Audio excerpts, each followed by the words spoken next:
ఏముంటదండి వాళ్ళ మీద?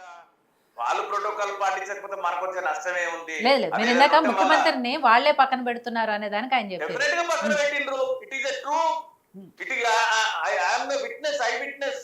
It is a true. That is wrong. అది చాలా తప్పు కూడా.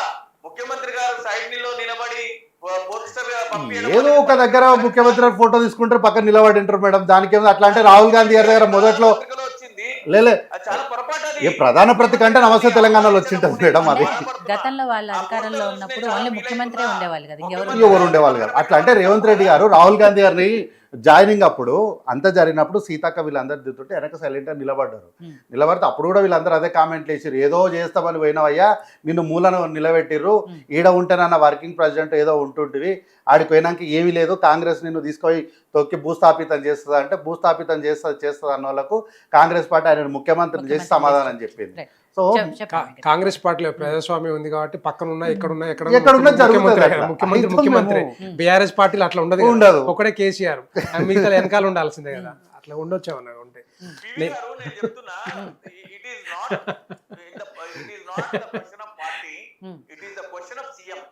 అదే అదే అదే సీఎం ఎక్కడున్నా సీఎంఏ. బీఆర్ఎస్ పార్టీ అధికారంలో ఉన్నప్పుడు ఓన్లీ సీఎం మాత్రమే కనిపించేవాళ్ళు, మిగతా ఎవరు కూడా కనిపించేవాళ్ళు కాదు. కాబట్టి ప్రోటోకాల్ గురించి నా ముఖ్యమంత్రికి గౌరవం దక్కలేదనే బాధ నాకుంది. ఆ తర్వాత వాళ్ళ ఇష్టం. ఇక గౌరవం అంటే ఏం చేయాలి మేడం? ఇక వాళ్ళ నించుంటే అందరు ఎమ్మెల్యేలు కాళ్ళు మొక్కాలంటే కాదు కదా. భారతీయ జనతా పార్టీ మీద ఎక్కడ కూడా ప్రెషర్ ఏం లేదు. చెప్పాము, క్లారిటీ ఇచ్చాము. ఏంటంటే ఈవెన్ కిషన్ రెడ్డి గారు నిన్న కూడా మాట్లాడారు. ఇది విషయం వచ్చిన తర్వాత కొత్త ప్రభాకర్ రెడ్డి గారు స్టేట్మెంట్ ఇచ్చారు. దాని విషయంలో చిట్ చాట్లో మీడియా ప్రతినిధులు అడిగినప్పుడు క్లియర్గా ఇచ్చారు, మాకు ఎటువంటి ఆలోచన లేదు, వాళ్ళు చేయమని చెప్పండి, 3.5 సంవత్సరాలు ఉంది, వాళ్ళు ఇచ్చిన హామీలు వాగ్దానాలు పూర్తి చేయమని చెప్పండి, అభివృద్ధి కానీ ఇదంతా కూడా ముందు పోవట్లేదు. ఏదైతే కాంగ్రెస్ పార్టీ ప్రభుత్వం వచ్చినప్పుడు ఏదైతే ఉత్సాహం ఉండేనో అది కనపడతలేదు ఇప్పుడు అని చెప్పి తెలంగాణ ప్రజలు అనుకుంటున్నారు. వాళ్ళే చెప్తా ఉన్నారు, అంత స్పీడ్ కనపడట్లేదు, అది స్లో అయిపోయింది. తర్వాత దాంతోపాటుగా మరి రేవంత్ రెడ్డి గారు కూడా స్లో అయిపోయారు, దాని మీద అంత ఫోకస్లో కనపడతలేదు అని చెప్పి క్లియర్ కనపడతా ఉంది. ఎందుకంటే వాళ్ళ ఆలోచనలు ఇంతకుముందు నేను చెప్పినట్టుగా ఫస్ట్ దాంట్లో వాళ్ళు ఏం తీసుకొచ్చినా కూడా కొంత వెనక్కి పోతూ ఉంది. ఒక అడుగు ముందుకి 2 అడుగులు వెనక్కి వెళ్ళిపోతూ ఉంది. సో ఆ అభివృద్ధి కనపడట్లేదు. అంటే ఫర్ ఎగ్జాంపుల్ ఒక ఫర్ ఎగ్జాంపుల్ తీసుకున్నా కూడా వాళ్ళు ఏ ఆలోచన లేకుండా, ఏ కన్స్ట్రక్టివ్ ఐడియాస్ లేకుండా, దాని మీద ఎక్సర్సైజ్ లేకుండా ముందుకు వెళ్ళిపోయారు, కొట్టేశారు. ఇప్పుడు ఏమంటున్నారు సుప్రీంకోర్టు, మీరు అట్లా చేశారు, పర్మిషన్ తీసుకున్నారా, చెట్లు కొట్టడానికి నీకు పర్మిషన్ ఉందా, మీరు అమ్ముకోండి ఏమైనా చేసుకోండి, మీ భూములు అనుకోండి, కానీ చెట్లు కొట్టడానికి పర్మిషన్ ఉందా అని అడుగుతున్నారు ఇప్పుడు సుప్రీంకోర్టు. ఏం సమాధానం చెప్తారు వీళ్ళు? లేదంటే వాళ్ళని చీఫ్ సెక్రటరీ కానీ లేకపోతే ఇంక వేరే వాళ్ళు కానీ జైల్లో పెడతామని చెప్పి స్ట్రైట్గా చెప్పేస్తున్నారు. అంటే నేను అనేది ఏంటంటే ఇంత పెద్ద బ్యూరోక్రాట్స్ ఉంటారు, పెద్ద ఇది ఉంటుంది, మంత్రులు ఇంతమంది ఉన్నారు, దాని మీద ఎక్సర్సైజ్ లేకుండా డైరెక్ట్గా వెళ్ళిపోతూ ఉన్నారు. మూసి ప్రక్షాళన అట్లా అయిపోయాయి, హైడ్రా అట్లా అయిపోయాయి, ఏదైనా కంపెనీలు ఏదైనా పెట్టాలన్నా, ఎక్వైర్ చేయాలన్నా, ల్యాండ్ ఎక్వైర్ చేయాలన్నా అట్లే అయిపోతుంది. ఎందుకు జరుగుతూ ఉంది అని చెప్పి తెలంగాణ ప్రజలు అనుకుంటారు కదా, కామన్ మ్యాన్. నాలాగనే గ్రామాల్లో కూడా అదే అనుకుంటా ఉంటారు. సో ఇవన్నీ ఏంటంటే ఆ స్పీడ్ కనపడతలేదు.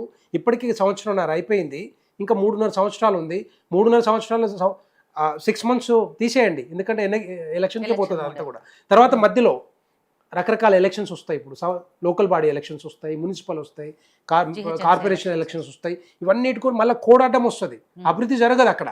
అది ఒక 1 ఇయర్ పోతుంది మళ్ళీ. సో దీంట్లో ఖచ్చితంగా ఉండేదే 2 సంవత్సరాలు. ఆ 2 సంవత్సరాలు ఇవన్నీ కూడా పూర్తి చేయాలి. రెండవది సోదరులు అంటా ఉన్నారు 6 గ్యారెంటీలు పూర్తి చేసినామని. నేను చెప్పేది 6 గ్యారెంటీలు 13 అంశాలు ఉన్నాయి. ఒకటి గ్యాస్ ఇచ్చారు, రెండవది బస్సు ఇచ్చారు, బస్సు ప్రయాణం, మూడోది మొన్న ఆరకూర, ఇప్పటికీ రైతు బంధు ఇంకా నడుస్తూనే ఉంది. 4 ఎకరాల వరకు ఇప్పటివరకు రిలీజ్ చేశారు. మరి 12-15 ఎకరాలు ఇస్తారని చెప్పారు, అంతవరకు ఇంకా రాలే. 2 లక్షల వరకు ఇస్తామన్న. 2 లక్షలు కాదు, limit Rythu Bharosa limit. So ఆ రుణమాఫీ పక్కన అట్లే పోయింది. 21,000 కోట్లు ఖర్చు పెట్టారు, 31,000 కోట్లు ఖర్చు పెట్టాలి, అది కూడా పోయింది, అది కాలేదు. తర్వాత యువ వికాసం అయింది కదా మేడం, ఎక్కడైంది? మొత్తం ఇంకా 10,000 కోట్లు ఖర్చు పెట్టాలి.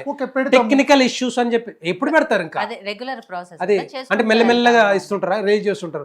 రైతు భరోసా మొత్తం సంవత్సరం మొత్తం ఇస్తూనే ఉంటారు. అవునన్నా, ఇప్పుడు 2 కాలాలు వస్తాయి, 2 సీజన్లు ఉంటాయి. ఆ 2 సీజన్లో ఒక్క సీజన్ లోనే ఇవ్వాలి కదా. గత ప్రభుత్వం గత ప్రభుత్వం ముఖ్యమంత్రి గారు 2 లక్షల కోట్ల రూపాయలు లెక్కలకు రాగానే కాగు చెప్పింది. ఇట్లాంటి పరిస్థితులు ఏం చేయాలి? ఇది అందుకే నిత్యం అందుకే మీకు ఉండేది అధికారం ఇది. ఇచ్చారు కదా, అందుకే ఇది నిత్యం ఉండేది, మీకు ఇచ్చారు కదా జరుగుతూనే అధికారం, ఉంటది ఇంకా. మీరు కొంచెం సెటరేట్ చేస్తారని ఇచ్చారు. అదే అండి, ఆ BRS హయాంలో ఉన్నాం ఇంకా. మరి ఆ దోపిడీ జరిగిందని చెప్పేసి మీకు అధికారం ఇచ్చారు కదా, ఇప్పుడు మీరు సెటరేట్ చేయాలి దాన్ని. అదే సెట్ మీరు ఏ విధంగా సెట్ చేస్తూ చేస్తారనేది వస్తున్నాం వాళ్ళు ఇప్పుడు. సెటరైట్ చేసుకునే క్రమంలోనే మీరు కూలగొడతారు, పడగొడతారు. మేము అనట్లే, బీఆర్ఎస్ పార్టీ అంటుంది, బీఆర్ఎస్ నాయకులు అంటా ఉన్నారు. ఎందుకు చెప్తున్నారంటే వాళ్ళకి మేడం. నేను ఒకటి చెప్తా, మీరు అన్నారు కాబట్టి వాళ్ళకి బీఆర్ఎస్ పార్టీకి మొదటిసారి 63 సీట్లు ఉండే మంచి కంఫర్టబుల్ మెజారిటీ, రెండవసారి కూడా మంచి 84-89 సీట్లు వచ్చినాయి, అది కూడా కంఫర్టబుల్ మెజారిటీ. మరి వాళ్ళకి ఎందుకు నాకు అర్థం కాదు, కేసీఆర్ గారికి ఎందుకు వచ్చింది సిఎల్పి లేకుండా చేయాలని? ఆ టైంలో సిఎల్పి లేకుండా చేసి పడేసారు కదా. ఇప్పుడు ఏమనుకుంటున్నారు, అదే మైండ్ సెట్ ఉంటుంది కదా, మళ్ళీ పార్టీని కూలగొట్టాలి, ప్రభుత్వాన్ని కూలగొట్టాలి, కాంగ్రెస్ ప్రభుత్వాన్ని కూలగొట్టాలి. ఏ విధంగా కూలగొట్టాలి? ఏదో ఒకటి సపోర్ట్ తీసుకోవాలి, బిల్డర్లా లేకపోతే పారిశ్రామికవేత్తలా, అంతకుముందు వాళ్ళకి సపోర్ట్ చేసిన వాళ్ళు ఏమన్నా ఉన్నారా? వాళ్ళ మైండ్ అంటే ఆ మైండ్ సెట్ కనపడతా ఉంది, అంటే క్లియర్గా కనపడతా ఉంది, ఈ ప్రభుత్వాన్ని ఎట్టి పరిస్థితులు కూలగొట్టాలి అదే ఆలోచనతో. అందుకే కదా ఇవన్నీ కూడా మరి వాళ్ళ ఉన్న మనసులో ఉన్న మాట చెప్తా ఉన్నారు. సో ఇవన్నీ ఏంటంటే, నేను అది కాదు చెప్పేది, భారతీయ జనతా పార్టీ ఒకటి స్టాండ్ తీసుకుంది. ఇంకో మీరు చేయండి, ನೀವು ఎప్పుడు చేస్తారో చేయండి. విద్యా వికాసం ఉంది, యువ వికాసం ఉంది, 5 లక్షల భరోసా ఏదైతే కార్డు ఇస్తా అని చెప్పారో ఇంతవరకు అది కాలేదు. తర్వాత international school, Telangana international school, ఒక్క నిమిషం కంప్లీట్ చేయండి. తెలంగాణ ఇంటర్నేషనల్ స్కూల్ అని చెప్పారు మండలానికి ఒకటి, అది కంప్లీట్ కాలేదు. రైతు భరోసా కింద 11,000 కోట్లు ఇచ్చినాము. రైతు భరోసా కింద 11,000 కోట్లు ఇంటిగ్రేటెడ్ స్కూల్స్ కి. అన్న ఒక్క నిమిషం, రైతు భరోసా కింద 15,000 చెప్పారు కదా, వీళ్ళే చెప్పారు, మేము అడగలే, వాళ్ళే చెప్పారు. ఎంత ఇస్తున్నారు ఇప్పుడు? 12,000 ఇస్తున్నారు. మరి తగ్గించిస్తున్నారు ఎందుకు అడుగుతున్నా, చెప్పింది ఎందుకు? ఓట్ల కోసం చెప్పినట్టేగా మీరు, ఓట్ల కోసం చెప్పినట్టే కదా, ఓట్ల కోసం కాంగ్రెస్ పార్టీకి ఓట్లు పడాలని, ప్రభుత్వంలో రావాలని 15,000 ముంచినట్టే కదా, రాష్ట్ర ప్రజలు ముంచుతున్నారు కదా ఒక్కడంగా. తర్వాత కూలీలకు 12,000 రూపాయలు ఇంకెక్కడ అమలు కాలే. తర్వాత దాంతో పాటుగా ఇందిరమ్మ ఇండ్లు ఎక్కడ కట్టించారు చెప్పండి? అయ్యో, ఇనాగరేషన్ చేశారు, ఎప్పుడు చేస్తారు? నిన్ననే నోటలు ఇచ్చేస్తాం అన్న, ₹1,00,000 మొదటి అక్కడక్కడ ఇచ్చారు అన్ని, 1-3 మండలాల్లో స్టార్ట్ చేశారు, అది ఇంకా కంప్లీట్ గా పూర్తి చేసినామని చెప్తున్నారు. అది కావద్దు, ఆ మాట చెప్పొద్దు, అవుతుంది అని చెప్పండి, ప్రాసెస్ లో ఉన్నాయని చెప్పండి, అది చెప్పాలి.